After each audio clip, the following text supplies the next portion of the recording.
नमो अरिहन्ताणं नमो सिद्धाणं नमो आयरीयाणं नमो उवज्झायाणं नमो लोये सव्यसाहुणं मङ्गलं भगवान् वीरो मङ्गलं गौतमो गणी मङ्गलं कुन्दकुन्दाद्यो जैनधर्मोऽस्तु मङ्गलम् सर्वमङ्गलमाङ्गल्यं सर्वकल्याणकारकं प्रधानं सर्वधर्माणां जैनं जयतु शासनम् आत्मा ज्ञानं स्वयं ज्ञानं ज्ञानातन्यत् करोति किं परभावस्य कर्तात्मा मोहोऽयं व्यवहारिणाम् अज्ञानतिमिरान्धानां ज्ञानाञ्जनशलाकया चक्षुरुन्मीलितं येन तस्मै श्रीगुरुवे नमः। कूलर चल रहा है क्या? ना आवाज से यार।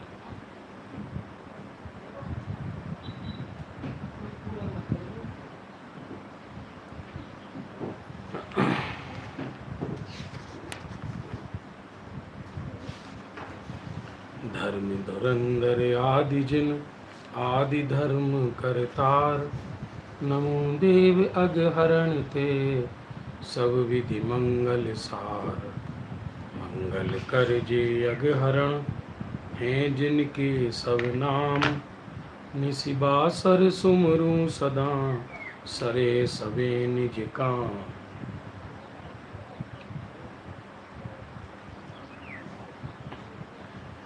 बंधु, संध्याकालीन स्वाध्याय का समय हो चुका है। ब्रह्मचारी रायमल जी कृत चर्चा संग्रह अद्भुत ग्रंथ है और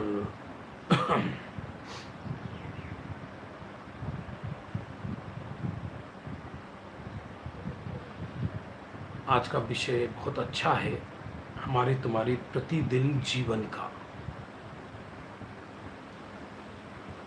जिसको जिनागम का सच्चा ज्ञान नहीं है जैन शासन में,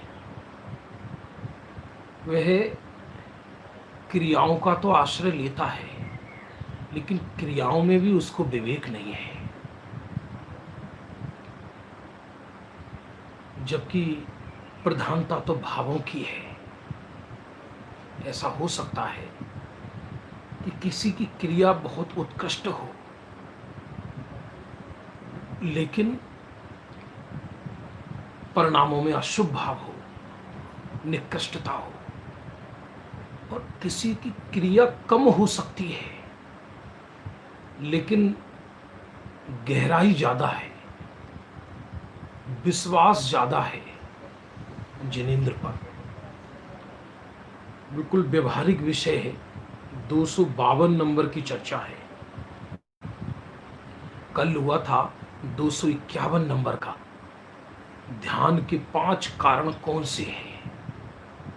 तो उसमें बताया था वैराग्य, तत्व ज्ञान, निर्ग्रंथता, मन की स्थिरता तथा परिचय जय।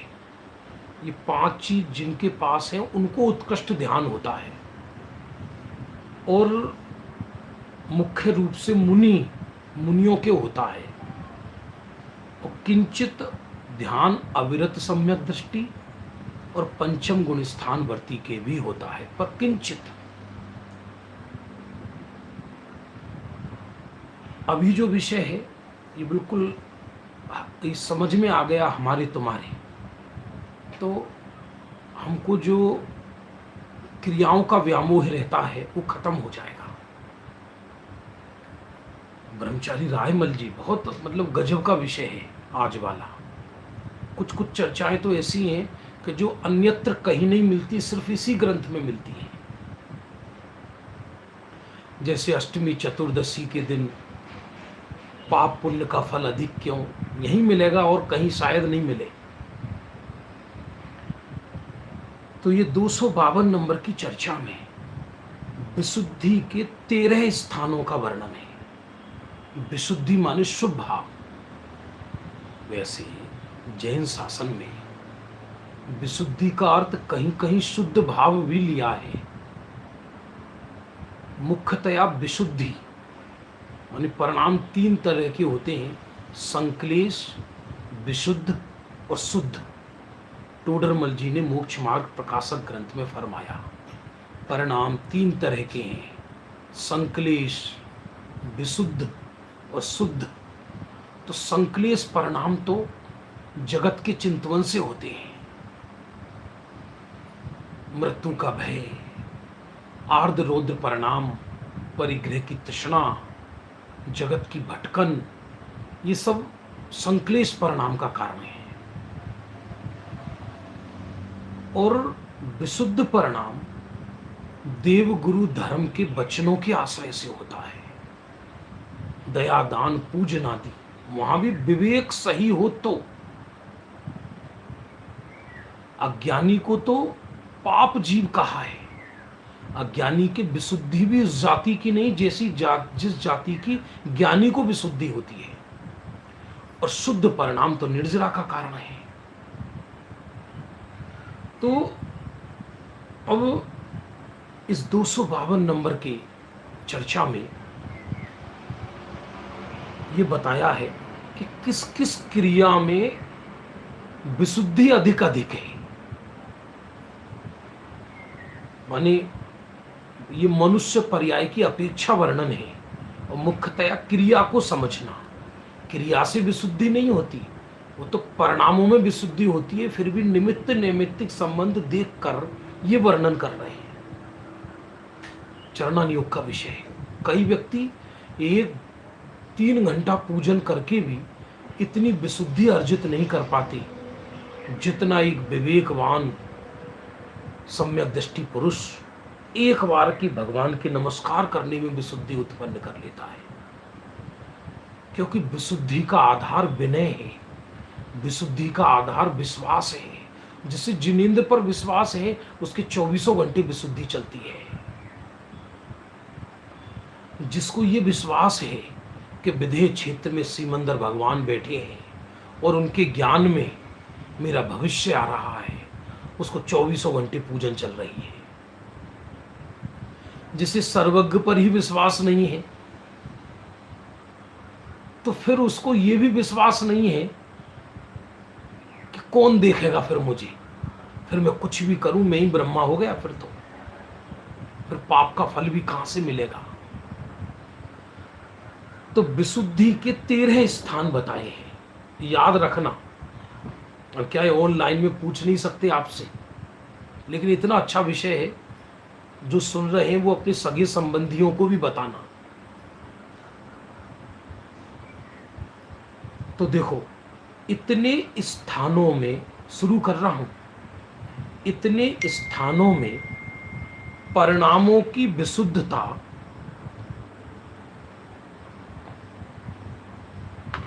इतने स्थानों में परिणामों की विशुद्धता अनंत अनंत गुनी होती है। ओहो, कितनी गुनी? अनंत अनंत गुनी होती है। इतने स्थानों में, कितने स्थानों में आगे चर्चा चल रही है। सबसे स्थूल विशुद्धि बताई, पहला नंबर तीर्थ यात्रा। देखो, ये यदि विषय शांति से समझा तो आपके समझ में आएगा। ये एक ब्रह्मचारी रायमल जी ने एक क्रम बताया है। यूं तो किसी को तीर्थ यात्रा के निमित्त से आत्मज्ञान भी हो सकता है।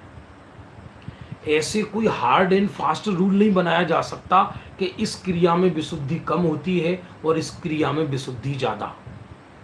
क्रिया से विशुद्धि नहीं, विशुद्धि तो देवगुरु धर्म के विश्वास से पैदा होती है, तत्व के चिंतन से होती है। तथापि चूंकि ये चरणान योग का विषय है, इसलिए क्रिया को निमित्त करके मुख्य रूप से चर्चा कर रहे हैं। सबसे पहले स्थूल विशुद्धि तीर्थ यात्रा में होती है। वो भी रियल में तीर्थ यात्रा करने जाए तो, अन्यथा तो पाप ही अर्जित होता है। क्योंकि 1000-2 किलो 1000 मीटर चलकर जाए, करोड़ों जीव मरे गाड़ी के गमन करने से, और वहां जाकर सारी पूरे दिन सुविधा में ही निकल जाते हैं कई लोगों के। तो ये रह गया ये ले आना, ये रह गया ये ले आना, आत्मज्ञान की चर्चा नहीं हो पाती।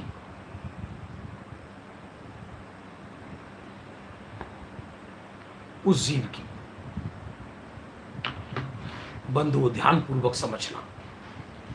इसलिए स्थूल विशुद्धि होती है तीर्थ यात्रा में। वो भी कब?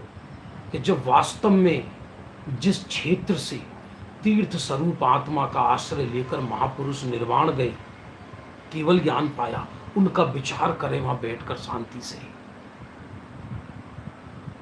वहां भी केवल पहाड़ को देखने का औचित्य हो, नदी नालों को देखने का औचित्य हो, हरियाली देखने का औचित्य हो, तो समझना रौद्र ध्यान है, तीर्थ यात्रा नहीं, रौद्र ध्यान है। क्योंकि राग में आनंद मान रहे हैं। क्षेत्र बदला है, परिणाम नहीं बदले। जैसे अन्य जगह पिकनिक करने जाता है, वैसे ही समय शिखर जाता है, तो विशुद्धि कैसे होगी?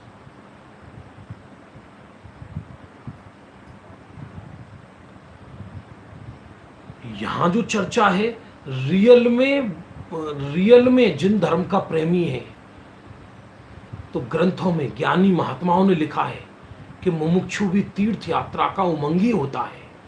तो तीर्थ यात्रा में विशुद्धि होती है। पर याद रखना, बस तीर्थ यात्रा में अधिक से अधिक 8 लोग बताए हैं। यात्रा में 8, स्वाध्याय में 4, चर्चा परस्पर सहयोग में 2 और आत्म ध्यान में अकेला। परस्पर स्वाध्याय करेंगे तो 4-5 से ज्यादा होंगे तो सूक्ष्मता नष्ट हो जाएगी। और तीर्थ यात्रा में 8-10 से अधिक हुए तो तीर्थ यात्रा माथे का दर्द हो जाएगी। किस किस को इकट्ठा करते फिरोगे? और अलग अलग परिणाम वाले यदि तीर्थ यात्रा चले गए तो सिवाय पाप के कुछ नहीं बनेगा।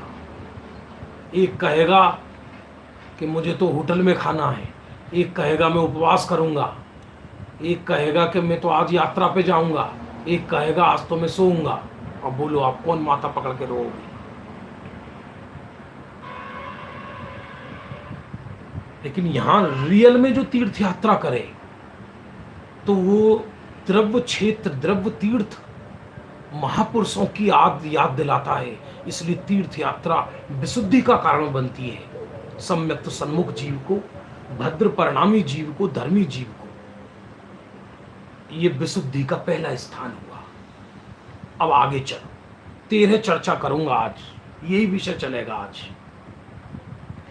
इससे अनंत गुनी विशुद्धि किसमें होती है? तीर्थ यात्रा से भी अनंत गुनी विशुद्धि जिनेंद्र पूजा।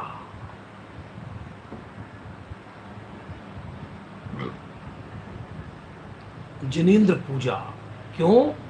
क्योंकि पूजन में साक्षात जिनबिंब होती है सामने, और जिनबिंब सम्यक्त्व में निमित्त बताई है।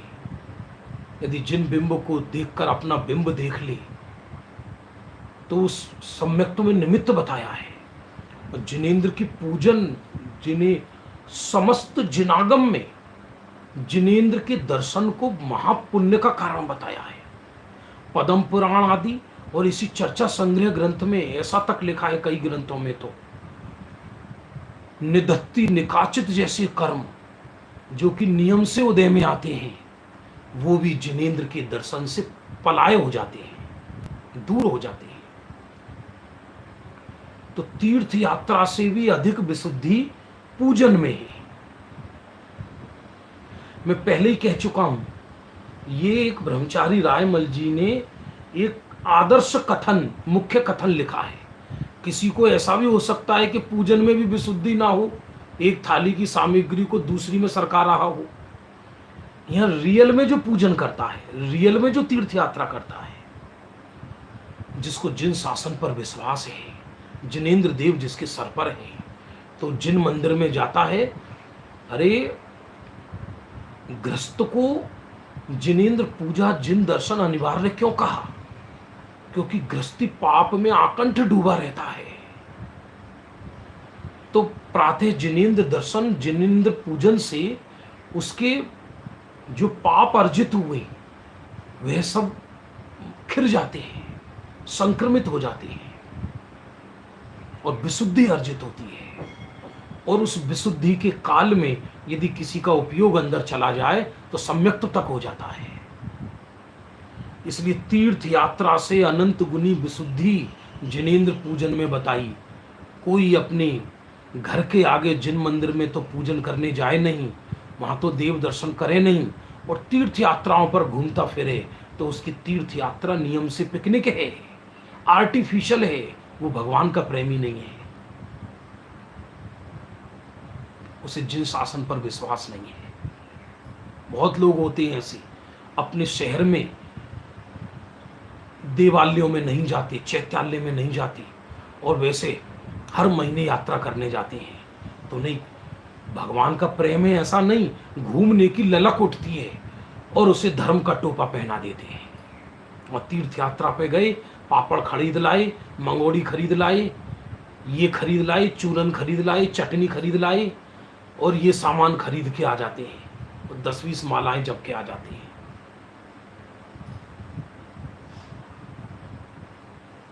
लेकिन यहां रियल क्रिया की चर्चा चल रही है। रियल में परिणाम और क्रिया का निमित्त नैमित्तिक संबंध है। यह पाक्षिक श्रावक की बात चल रही है। चरणानुयोग के अनुसार पाक्षिक, अध्यात्म के अनुसार पाक्षिक श्रावक सम्यक दृष्टि को कहा है, और चरणानुयोग के अनुसार जिसे देव गुरु धर्म का पक्ष हो, नियम से कि भगवान अन्यथावादी नहीं होते। तो तीर्थ यात्रा में बहुत विशुद्धि होती है परिणामों में, क्योंकि जब अपनी पाप का स्थान छोड़ के जीव तीर्थों में जाता है तो वह विचार करता है, ओह महापुरुष यहाँ से कैसे मोक्ष गए, गुरुदत्त मुनिराज द्रोणगिरी से कैसे मोक्ष गए, पारसनाथ कैसे मोक्ष गए। वो विचार से विशुद्धि बढ़ती है और आरंभ परिग्रह से बुद्धि हटती है उसकी। इसलिए तीर्थ यात्रा में अनंत विशुद्धि होती है, उससे भी अनंत गुनी विशुद्धि जिनेंद्र पूजन में होती है। जिनेंद्र पूजन और देव दर्शन एक ही बात में गर्भित है दोनों। और रियल में पूजन हो, मालूम पड़े कि 1 घंटे में 4 पूजन कर ली दौड़ लगा लगा के, नहीं, मेरे पे तो भीड़ में पूजन ही नहीं होती। विधान में मजबूरी में कराए वो एक अलग चीज है, क्योंकि भगवान का चेहरा देखे तो आगे लाइन पढ़ने की इच्छा ही ना हो, लगता देखते ही रहो, क्या कोर्स पूरा करना। पर रियल में पूजन का अर्थ है जिनेंद्र भगवान की पूज्यता ख्याल में आए तो पूजन कहलाए, और पूज्यता ख्याल आने में अनंत विशुद्धि होती है। और पूज्यता ख्याल आते ही मालूम पड़ता है, अरे मैं भी पूज्य तत्व हूं, त्रिकाल चैतन्य आत्मा। इसलिए पूजन में तीर्थ यात्रा से विशुद्धि ज्यादा है, अनंत गुरु। और तीसरा नंबर, पूजन से भी अधिक विशुद्धि किसमें है? तो बताया स्तोत्र पाठ में। बंधुओं किसमें? स्तोत्र पाठ रटते रहना। आप कहोगे पूजन से भी अधिक विशुद्धि उसमें होती। विशुद्धि नहीं समझ में आता हो तो पुण्य भाव, माने पूजन से भी अधिक पुण्य भाव स्तोत्र पाठ में होता है। कि हाँ, क्यों? क्योंकि पूजन में तो वही शब्द हैं जो हम 20 साल से गा रहे हैं, और वही जल जो गंगा से भर के लाया, वही चंदन जो मलियागिरी से लाया, वही बातें हैं। तो स्तोत्र पाठ में सीधे आचार्यों के वचन हैं, सीधे आचार्यों के वचन हैं। समझना बंधु, स्तोत्र पाठ में विशुद्धि अधिक तब होती है कि जब स्तोत्र पाठ का अर्थ समझ में आ रहा हो। किसी ने 4 पूजन की जिसमें सामान्य शब्द है, अरे 4 क्या, आप 50 पूजन कर लो या 100 पूजन कर लो, कुल मिला के 2-3 शैली की पूजन मिलती है, वहीं जाकर वहीं भाव वहीं घूमते रहते हैं। ये चंदन हे प्रभु इस बात का प्रतीक है मेरे भव का नाश हो जाए, तो कल भी वही पढ़ा, आज भी यही पढ़ा, परसों भी यही पढ़ा, तो कुल मिलाकर वहीं की वहीं घूमता रहता है, तो परिणामों में अधिक विशुद्धि नहीं हो पाती। लेकिन स्तोत्र पाठ चूंकि आचार्य रचित है, तो आचार्य के पाठ में वजन अधिक है, उसमें गरिमा जन्य वचन है जिनेंद्र के प्रति। तो गरिमा जन्य वचनों जो जिनेंद्र के प्रति होते हैं, उनको पढ़ने मात्र से भावों में और उत्कृष्टता आती है। आप कहोगे ऐसा होता है कि हाँ, जैसे हम एक टपोरी भाषा में किसी को ये कहें, आपके घर में कोई मेहमान आए, आओ बैठो बैठो भैया बैठो, और आप उत्कृष्ट वचन में बोले आइए पधारिए विराजिए, तो इसमें भावों की विशुद्धता अलग होती है। तो जो आचार्यों ने स्तोत्र लिखे अपने जैन आगम में, 5-6 स्तोत्र वर्तमान में बहुत प्रसिद्ध हैं। भक्तामर, विशापहार, कल्याण मंदिर, स्वयंभू स्तोत्र, ये सब स्तोत्र हैं। ये सीधे भगवान के वचन हैं। तो एक साधारण व्यक्ति के वचन और भगवान के वचन, नहीं आचार्य के वचन, सॉरी, तो उस शब्दावली में अंतर पड़ जाने के कारण भावों में अंतर पड़ता है। और कुंथनाथ की पूजन करो, चाहे शांतिनाथ की करो, चाहे अरहनाथ की पढ़ो करो, केवल मंत्र बदल दो, नाम पूजन सब एक जैसी है करीब करीब, कोई विशेष अंतर नहीं है। ये नहीं कहा जा रहा कि पूजन छोटी चीज है, बल्कि ये कहा जा रहा है पूजन से भी अनंत गुनी विशुद्धि स्तोत्र पाठ में होती है।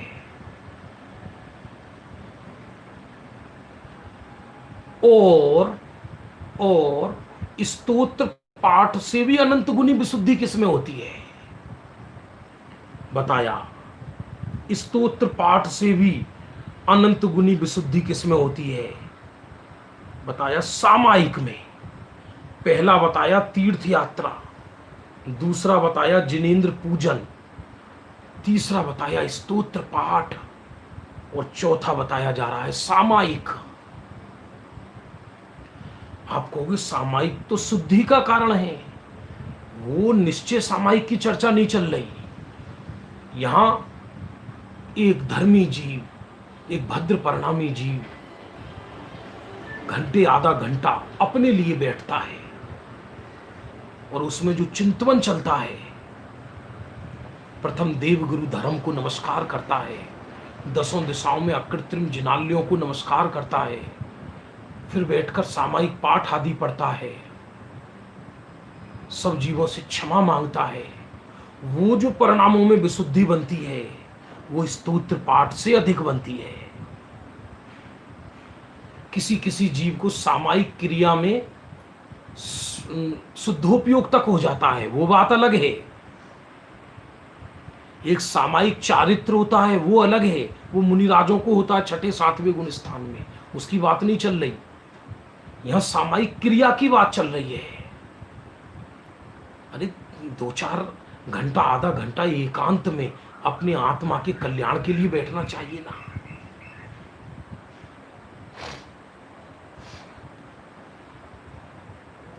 घंटा आधा घंटा बैठना चाहिए ना अपने कल्याण के लिए। कितना सोचोगे जगत के विषय में।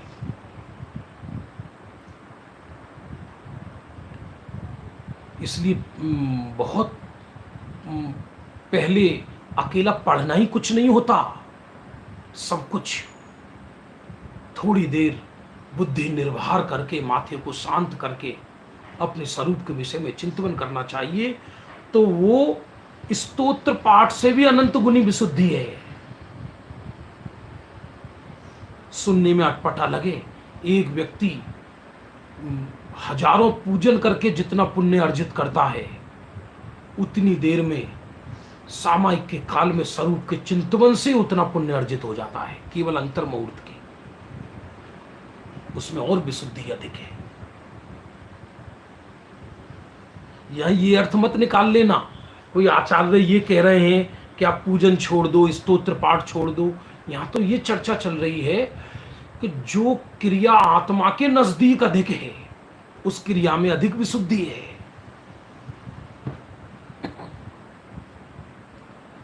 तो सामायिक में सामायिक क्रिया की चर्चा चल रही है। मैं पहले ही कह चुका हूं, ये चरणानुयोग की चर्चा है। परिणाम और क्रिया में निमित्त नैमित्तिक संबंध है, तो क्रिया की तरफ से कथन कर रहे हैं ब्रह्मचारी रायमल जी। फिर से बात करता हूं। चलो, आप उंगलियों पे गिन लेना, ये विषय भूलना नहीं चाहिए। चर्चा संग्रह का बहुत ही उत्तम विषय है ये। तीर्थ यात्रा, पूजा नंबर 2, नंबर 3 स्तोत्र पाठ, नंबर 4 सामायिक। आप नीतू जी प्रश्न पूछ रही हैं, हम जैसे लोग सामायिक का अर्थ, यहां कोई वो ज्ञानी वाले सामायिक की चर्चा नहीं चल रही। यहां सामायिक का अर्थ है समता भाव पूर्वक बैठना, राग द्वेष से हटकर, और जो तत्व का चिंतन करना। अब यह क्या कहते हैं, सामायिक क्रिया से भी अधिक पुण्यार्जित विशुद्धि, अनंत गुनी विशुद्धि किसमें होती है? सुनोगे तो आश्चर्य करोगे। पुराणों का श्रवण, प्रथमान योग के श्रवण सुनने से, अध्ययन नहीं लिखा, श्रवण लिखा। कारण क्या, अध्ययन में तो हमने 2-4 पेज पलटे, प्रथमान योग की कथाओं को सुनने में जितना आनंद आता है, पढ़ने में तो व्यक्ति पलट जाता है। हाँ जी, सीता जी वन में गई और उनको वो वज्रजंग राजा ले गए और रामचंद्र जी ने छुड़वा दिया उनको, और बस छुट्टी हुई। लेकिन सुनने से परिणाम भीजते हैं उसके, गदगद होता है।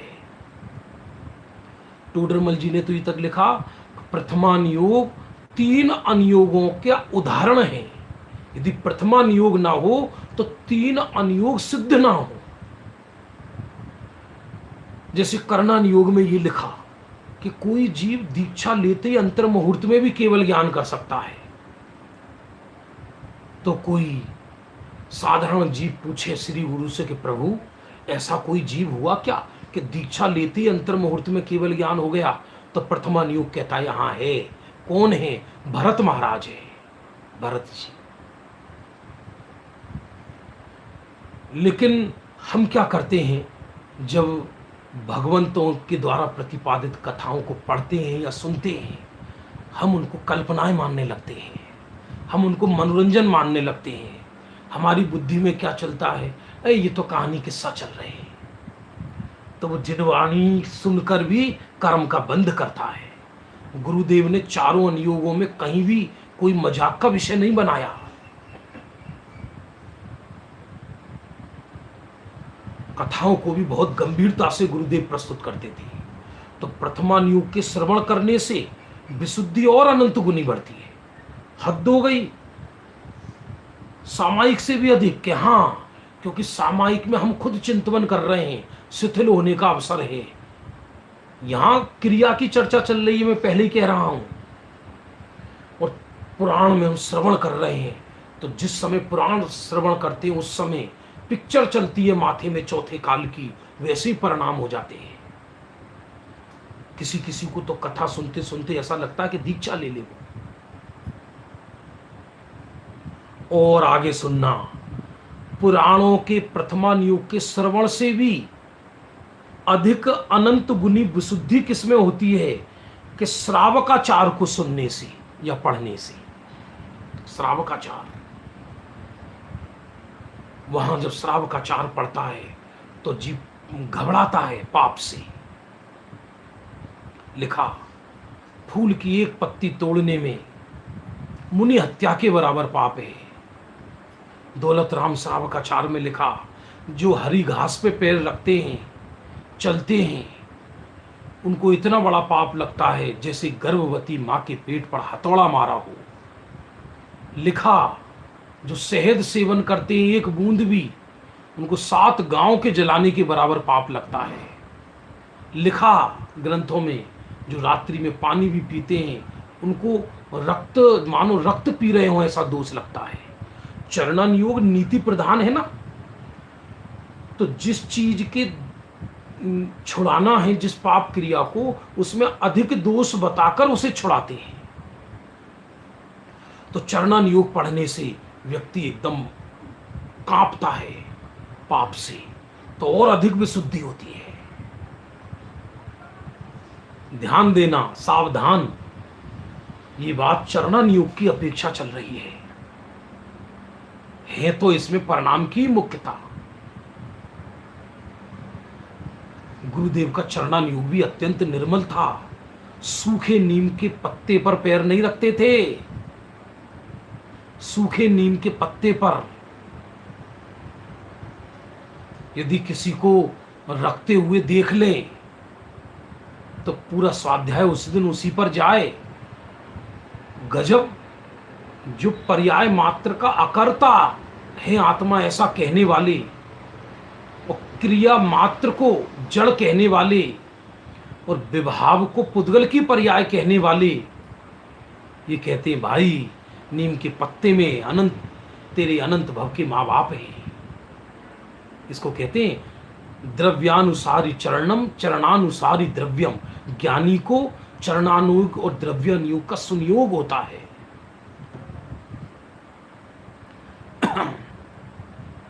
होता है गुणस्थान प्रमाण ही। तो चरणानुयोग के श्रवण में और अनंत गुनी विशुद्धि है। मैं नहीं कह रहा, चर्चा संग्रह ग्रंथ में है, पीडीएफ आप सबके पास है, पढ़ लेना। चर्चा नंबर 252, पेज नंबर 100। और ब्रह्मचारी रायमल जी लिख रहे हैं। वो ब्रह्मचारी रायमल जी कौन? टोडरमल जी की अभिन्न साथी। टोडरमल जी जो जो लिखते थे, ब्रह्मचारी रायमल जी उसको बाँचते जाते थे, पढ़ते जाते थे। वो उनकी चर्चा है ये। और आगे सुनो, 6 हो गई बातें, फिर से रिपीट कर दूं। तीर्थ यात्रा में अनंत गुनी विशुद्धि होती है। तीर्थ यात्रा से भी अनंत गुनी विशुद्धि जिनेंद्र पूजन में होती है, बशर्ते परिणामों से कर रहा हूं। पूजन से भी अधिक विशुद्धि स्तोत्र पाठ में होती है। स्तोत्र पाठ से भी अधिक विशुद्धि सामायिक में होती है। सामायिक से भी अनंत गुनी विशुद्धि प्रथमा नियोग पुराणों के श्रवण से होती है। और पुराणों के श्रवण से भी अनंत गुनी विशुद्धि श्रावकाचार को श्रवण करने से होती है। श्रावकाचार, अब ये 10 लक्षण आते हैं। श्रावकाचार ये कहता है कि जो पापाचार हम जीवन में करेंगे नहीं, उसका त्याग कर दो। बिना त्याग पूर्वक पाप नहीं छूटता उसका। अविरमण रूप हिंसा हमको लगती रहती है। हम जीवन में 100 हरि से अधिक नहीं खाते हैं, और विश्व में असंख्यातों हरि हैं, तो सबका छोड़ दो। तो चरणानुयोग को श्रवण करने से, पठन करने से अनंत गुनी विशुद्धि होती है। उसके पाप की मर्यादा आ जाती है। और आगे सुनना, 6 पॉइंट हुए, 13 पॉइंट हैं।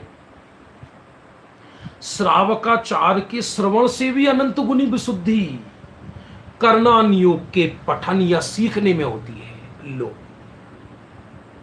हे भाई, क्यों? कि कर्णानुयोग में सूक्ष्म कथन है, केवल ज्ञान गम्य कथन है। और उन सूक्ष्म कथनों को पठन से या श्रवण से कोई स्थूल राग पैदा नहीं होता, बल्कि केवली भगवंतों पर श्रद्धा होती है।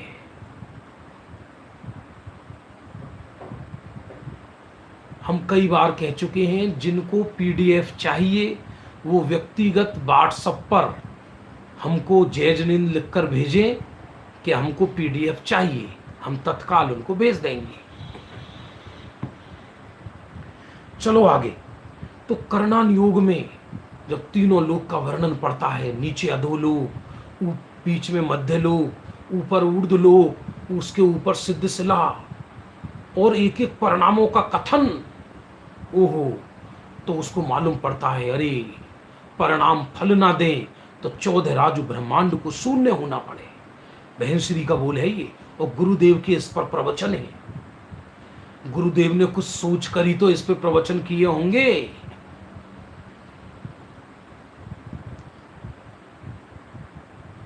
किसी से भी हमारा नंबर ले लेना, आपको कोई भी दे देगा, या कोई बंधु जिसको पता हो वो इसी समय पोस्ट कर दीजिए नंबर हमारा। आगे सुनना, कर्णन योग के कथन में, पठन में, श्रवण में अनंत गुनी विशुद्धि है। एक्सरा की तरह, एक्सरे की तरह। कोई कर्णन योग में उलझ जाए उसकी चर्चा नहीं चल रही, कोई केवल उसको मेंटली एक्सरसाइज बना ले उसकी चर्चा नहीं चल रही। ये रियल में भद्र परिणामी जीव की चर्चा चल रही है। सुनो सुनो सुनो, और कर्णन योग के अध्ययन से भी अधिक अनंत गुनी विशुद्धि किसमें होती है? बताया द्रव्यान योग का स्वरूप जानने में। ये लो, हद हो गई। क्या कहा? द्रव्यान योग को समझने में अनंत गुनी विशुद्धि।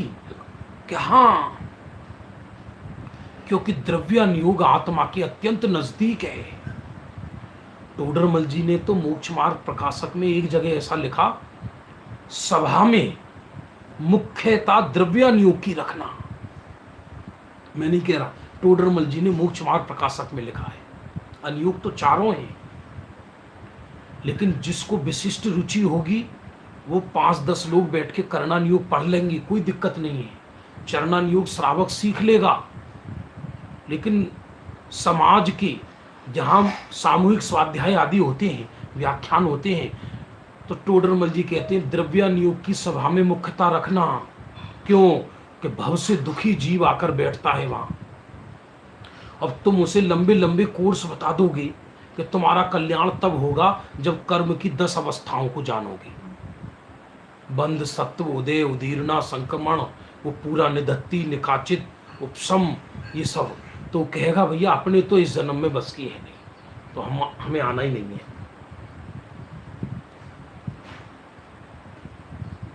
और द्रव्यान योग में सीधे शुद्धात्मा की बात है, और द्रव्यान योग में भी अध्यात्म,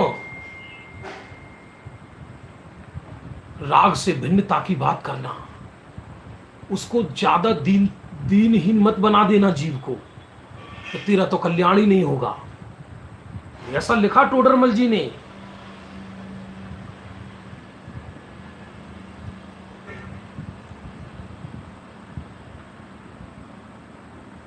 टोडरमल जी ने ऐसा लिखा। इसलिए द्रव्यान योग, आप देखो, मेरे को एक बात समझ में नहीं आती, गुरुदेव श्री ने 45 वर्ष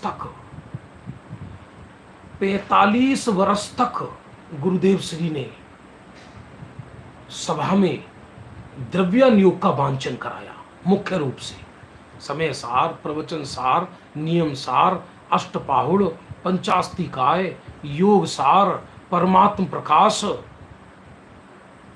मोक्ष मार्ग प्रकाशक, ये सब द्रव्यान योग के ग्रंथी तो हैं। और कदाचित 2-3 स्तोत्र ग्रंथ भी लिए तो उनको भी द्रव्यान योग की शैली में वर्णन किया, जैसे भक्तामर, विशापहार स्तोत्र। क्यों? और रीजन क्यों? क्योंकि घर का दुखी जीव आकर बैठा थोड़ी देर कल्याण के लिए, और हम उसको सर पे भार रख दें बहुत ज्यादा, तो कहीं अरुचि करके भाग ना जाए। हाँ, जिसको विशिष्ट रुचि बढ़ती जाएगी वो 3 अनुयोग और पढ़ लेगा अपने आप। अनुयोग का निषेध नहीं किया है, याद रखना। निषेध नहीं किया। बताते हैं कर्णानुयोग से भी अनंत गुणी विशुद्धि द्रव्यानुयोग में है। ओहो, मैं अनंत गुणों से भरपूर चैतन्य परमात्मा हूं। ओहो, मैं विश्व का अद्भुत तत्व हूं। सुबह चल रहा है ये द्रव्य दृष्टि प्रकाश में।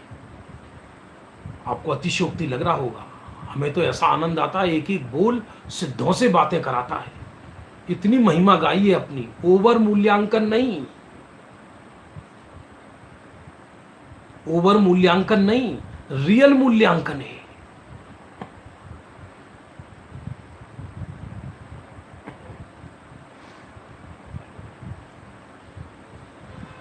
द्रव्यानुयोग का स्वरूप जानना, इसमें अनंत गुणी विशुद्धि है। कितने कितने बिंदु हो गए बंधुओं, कितने बिंदु हो गए? 8। फिर से हम रिपीट करते हैं, फिर से बंधुओं समझना भैया। पहला तीर्थ यात्रा, स्थूल विशुद्धि, उससे भी अनंत गुणी विशुद्धि पूजन पाठ, उससे भी अनंत गुणी विशुद्धि स्तोत्र पाठ, उससे भी अनंत गुणी विशुद्धि सामायिक में, उससे भी अनंत गुणी विशुद्धि पुराणों के श्रवण में, उससे भी अनंत गुणी विशुद्धि चरणानुयोग के सुनने में, उससे भी अनंत गुणी विशुद्धि कर्णानुयोग के सीखने में, और उससे भी अनंत गुणी विशुद्धि द्रव्यानुयोग का स्वरूप जानने में। वैसे 2 पाठ मिलते हैं, कहीं कहीं जगह विशुद्धि के 14 स्थान भी लिखे हैं, और स्तोत्र पूजन के बाद, स्तोत्र पाठ के बाद दान को भी लिया है विशुद्धि में। यहां 13 स्थान लिखे हैं, किसी चरणानुयोग में 14 स्थान भी लिखे हैं, और उसमें दान को भी गर्वित किया है। पूजन से भी अधिक पुण्य दान में बताया है विशुद्धि, क्योंकि दान वही दे सकता है जिसकी कसाई ढीली पड़ गई है। पूजन तो खाली व्यक्ति है, वो भी कर सकता है, बैठा है कर रहा है, लेकिन दान में व्यक्ति खुद की मेहनत की कमाई को और हर्षित होकर यूं ही दे दे देवगुरु धर्म के लिए, प्रभावना के लिए, यह हर किसी के कलेजे वाले का काम नहीं हो सकता। धनवान ही देते हो ऐसा नहीं है। जिसको विश्वास है परभव पर, और जिसको स्वपर उपकार की भावना है, वो देता है। जिसे स्वपर उपकार की भावना नहीं है, उसके भरे पड़े रहे गोदाम के गोदाम, वो नहीं दे सकता। तो कहीं विशुद्धि के 14 स्थान भी आते हैं, और यहां 13 हैं, लेकिन आप 14वां भी गर्वित कर लेना। मैं फिर से बोलता हूं, भूल मत जाना आज आप। स्थूल विशुद्धि तीर्थ यात्रा में, उससे अनंत गुणी विशुद्धि पूजन में, उससे अनंत गुणी विशुद्धि स्तोत्र पाठ में, उससे अनंत गुणी विशुद्धि दान में, यश के लिए नहीं, रियल में दान दे जो, उससे अनंत गुणी विशुद्धि सामायिक में, उससे अनंत गुणी विशुद्धि पुराणों के श्रवण में, प्रथमानुयोग के श्रवण में, उससे अनंत गुणी विशुद्धि श्रावकाचार यत्नाचार को सुनने में। एक कहानी किस्सा चल रहा, हम सोचते हैं कि समय क्यों बर्बाद करना। अरे समय बर्बाद हो रहा है, ये जो तेरे को बहुपुण्य पुंज बंध रहा है, पुण्य विशुद्धि बढ़ रही है, ये अरबों खरबों रुपए खर्च कर कर भी विशुद्धि नहीं आ सकती। और चरणानुयोग श्रावकाचार को सुनने से भी अनंत गुणी विशुद्धि कर्णानुयोग को सीखने में, और कर्णानुयोग के सीखने से भी अनंत गुणी विशुद्धि द्रव्यानुयोग का स्वरूप जानने में, क्योंकि एकदम आत्मा के नजदीक लाके खड़ा कर दिया। मैंने पढ़ा तो मुझे बहुत आश्चर्य हुआ कि द्रव्यानुयोग में इतनी विशुद्धि। अब आगे सुनो, द्रव्यानुयोग के स्वरूप जानने से भी अधिक विशुद्धि चर्चा का धारण। चर्चा माने जो स्वरूप समझा है हमने, स्वरूप को, उसको धारणा में लेना, उसको भूल नहीं करना, उसकी आमनाएं बनाना। चर्चा का मतलब यहां लौकिक चर्चा नहीं, चर्चा संग्रह चल रहा है ना, ये ग्रंथ समापन की ओर है, 3-4 दिन में समापन हो जाएगा इस वीक में, पर अगले वीक अलग ग्रंथ चलाएंगे जोरदार। माने द्रव्यानुयोग की चर्चा को धारण करने में उससे भी अनंत गुनी विशुद्धि है।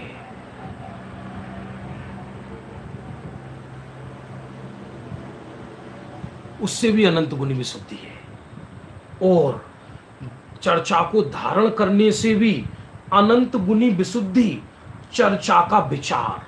चर्चा माने यहां मुख्य रूप से आत्मा और परमात्म तत्व का विचार करने में, रियल में इंप्लीमेंट है, प्रयोग है। ये प्रयोग है, ये प्रयोग।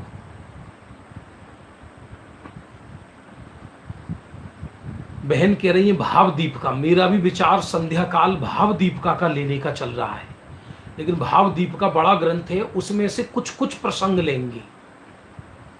उस संध्या, उसमें कर्णानुयोग का भी बहुत विषय है, तो ऑनलाइन ज़्यादा कठिन विषय लेने में अब सब तरह के जीव बैठे हुए हैं, तो जो विशुद्धि बढ़ती हो और भव से जीव डरकर स्वरूप की ओर आता हो, ऐसा विषय भाव दीपिका में से चुनेंगे। अभी आप फिर से यहीं आ जाओ।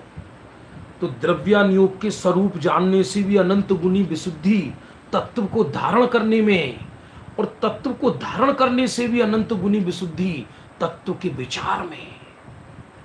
बहु पुण्य पुंज प्रसंग से शुभ देह मानव का मिला, तो भी अरे भव चक्र का फेराना एक कभी टला। विचार कर, ग्रहण करने योग्य क्या है, छोड़ने योग्य क्या है। तो तत्व को धारण करना माने स्मृति में लाना, और उससे भी अनंत गुनी विशुद्धि तत्व का विचार करना, और उससे भी अनंत गुनी विशुद्धि चर्चा लिखा, चर्चा में चारों अनुयोग आए, और उससे भी अनंत गुनी विशुद्धि सप्त तत्व का विचार करना। माने चारों अनुयोगों की चर्चा को गौण करके एक सात तत्व का विचार करना, और उस सात तत्व में ग्रहण करने योग्य क्या है, उपादेय क्या है, आश्रय करने योग्य, ऐसा मेरा शुद्ध जीव तत्व, उस विचार तक आ जाना। उससे भी अनंत गुनी विशुद्धि है। सुनने में अटपटा लगे, समझ लो 20, 25, 50 वर्ष से जिनेंद्र की पूजन कर रहा हो और विशुद्धि ही ना हो, क्योंकि ये सोच के कर रहा हो कि कुछ देंगे भगवान, कभी तो सुनेंगे, कभी तो सुनेंगे। अन्य मतियों जैसी बात करता है, तेरे द्वारे आ गया, मवाली कब्बाली जन क्या क्या बोलता है, कभी कान खींचता है। कहते ये बिना विचारे, बिना स्वरूप को समझे विशुद्धि नहीं होती। और वो सप्त तत्व का जो हे गे उपादेय तत्व का विचार चला, और अपने शुद्धात्मा का विचार चला, इसमें अनंत गुनी विशुद्धि ऐसी है कि असंख्यात भव के कर्मों की सत्ता खिसक जाती है। आप जानते हैं बंधु, प्रायोग्य लब्धि तक अज्ञानी पहुंच जाता है, लेकिन बाकी किसी भी क्रिया से कर्ण लब्धि में प्रवेश नहीं करता। तत्व के गहरे विचार से कर्ण लब्धि में प्रवेश करता है, और वो भी गहरे यथार्थ प्रायोग्य छोड़ के कर्ण लब्धि में। इसलिए तत्व का, सप्त तत्व का विचार, उसमें भी शुद्धात्म तत्व आश्रय लेने योग्य है, उसकी अनंत महिमा, ये भी विशुद्धि है। इसमें अनंत गुनी विशुद्धि होती है। 11वां बिंदु हो गया ये, और एक और जोड़ लो तो 12वां दान वाला प्रकरण। 12 हो गए, 2 रहे। अब इससे भी अनंत गुनी विशुद्धि किसमें है? कायोत्सर्ग में। बहुत बुद्धिमान लोग सुन रहे हैं, आपको कि कायोत्सर्ग तो शुद्ध परिणाम है। मैं पहले ही कह चुका हूं, या क्रिया विशेष को ले रहे हैं, या शुद्धि को नहीं ले रहे, विशुद्धि को ले रहे हैं। कायोत्सर्ग का अर्थ नमोकार मंत्र पढ़ना नहीं है। उत्सर्ग माने छोड़ना और काय माने देह को। तो जब जीव, जो हम नमोकार मंत्र वगैरह पढ़ते हैं तो मजबूरी में एक परंपरा चल गई है, कायोत्सर्ग करो में हम, कायोत्सर्ग करो में हम। कायोत्सर्ग है काय को छोड़ना, अर्थात भेद विज्ञान करना, और वो भी प्रयोगात्मक। तो उसमें जो विशुद्धि उत्पन्न होती है वो सप्त तत्व के विचार से भी अनंत गुनी विशुद्धि होती है। लास्ट की रही। और इससे भी अनंत गुनी विशुद्धि 13वें नंबर का बिंदु, 13वें नंबर का बिंदु, इससे भी अनंत गुनी विशुद्धि वो है ध्यान में होती है। आपको कि ध्यान तो केवल ज्ञान का कारण है, या विशुद्धि क्यों कह रहे हैं? अरे शुद्ध भाव रूप ध्यान की बात नहीं चल रही, उस ध्यान के साथ जो विशुद्धि होती है। क्योंकि श्रेणी के काल में भी और ध्यान के काल में भी ज्ञानियों को अबुद्धि पूर्वक विशुद्धि चलती रहती है अंदर।